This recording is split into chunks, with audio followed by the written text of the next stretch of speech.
8.20 exercise का question है, बहुत ही इंपॉर्टेंट है। यहाँ पे ये है कि फिनॉक्साइड आयन जो है इसके रेजोनेटिंग स्ट्रक्चर कितने हैं, मोर है। फिनॉक्साइड आयन के रेजोनेटिंग स्ट्रक्चर क्या है, मोर है। और कार्बोक्सिलेट आयन के रेजोनेटिंग स्ट्रक्चर कंपेयर में उसके कम है। फिर भी carboxylate ion more acidic nature show करता है फिनॉक्साइड आयन के कंपेयर में, ऐसा क्यों? क्वेश्चन क्या है कि फिनॉक्साइड आयन जो है आपका मोर रेजोनेटिंग स्ट्रक्चर शो करता है, लेकिन कार्बोक्सिलेट आयन जो है 2 ही रेजोनेटिंग स्ट्रक्चर शो करते हैं। फिर भी कार्बोक्सिलेट आयन जो है मोर एसिडिक है किसके कंपेयर में, फिनॉक्साइड आयन के। तो ऐसा क्यों? तो ध्यान से देखिए, फिनॉक्साइड आयन हम कैसे बोलेंगे, जैसे ये फिनॉल है तो फिनॉल में क्या होता है, बेंजीन के साथ OH ग्रुप अटैच होता है। तो फिनॉल है तो एसिड हम उसे ही बोलते हैं जो क्या करता है, H पॉजिटिव गिवन करता है। प्रोटॉन डोनर जो है आपका एसिड होता है। तो जैसे ही हम क्या करेंगे कि यहाँ पे ये देखेंगे तो ये क्या बना लेता है आपका, यहाँ पे O निगेटिव और H पॉजिटिव आपका क्या होता है, बाहर निकलता है।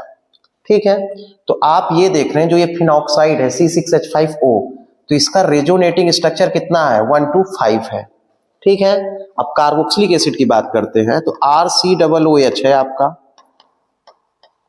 तो इसमें ये क्या करता है, H पॉजिटिव गिवन करता है और क्या देगा आपका, कार्बोक्सिलेट आयन। ये देखिए आपका ये कार्बोक्सिलेट आयन हो गया। तो अब क्वेश्चन ये है कि इसमें रेजोनेटिंग स्ट्रक्चर कितने हैं, 1 to 5 है। इसमें रेजोनेटिंग स्ट्रक्चर कितने हैं, 1 to 2 है। तो ये क्या है, कम रेजोनेटिंग स्ट्रक्चर शो करता है, ये ज्यादा शो करता है। लेकिन फिर भी आपका जो ये दिख रहा है कार्बोक्सिलेट आयन मोर एसिडिक है किसके कंपेयर में, फिनॉक्साइड। तो आप रीजन बताएंगे कि कार्बोक्सिलेट आयन में होता क्या है। ध्यान से देखिए इसका रेजोनेटिंग स्ट्रक्चर। तो आप रेजोनेटिंग स्ट्रक्चर में ये देख रहे हैं कि जो ये ऑक्सीजन आपको दिख रहा है, ये मोर इलेक्ट्रोनेगेटिव एटम है। इनके बीच जो निगेटिव चार्ज आ गया, मतलब ये देख रहे हैं कि निगेटिव चार्ज इधर उधर हो रहा था, शिफ्ट हो रहा था, तो डिस्पर्स हो जाता है negative charge 2 more electronegative atom के बीच। तो ये क्या शो करते हैं, मोर स्टेबिलिटी शो करते हैं, मतलब ये क्या हो जाते हैं, मोर एसिडिक हो जाते हैं। क्या बताएंगे, कार्बोक्सिलेट आयन जो है वहां पे इलेक्ट्रॉन डेंसिटी जो है डिस्पर्स हो जाती है between 2 more electronegative oxygen atom through किसके, रेजोनेंस के थ्रू क्या होता है कि जो आपको ये नेगेटिव यहाँ पे दिख रहा था, ये डिस्पर्स हो जाता है ऑक्सीजन के बीच, जिसकी वजह से ये क्या हो जाते हैं, मोर स्टेबल देन क्या है, फिनॉक्साइड आयन। तो आप ये आंसर बताएंगे कि फिनॉक्साइड आयन के पास 5 रेजोनेटिंग स्ट्रक्चर है, लेकिन कार्बोक्सिलेट आयन के पास 2 रेजोनेटिंग स्ट्रक्चर है।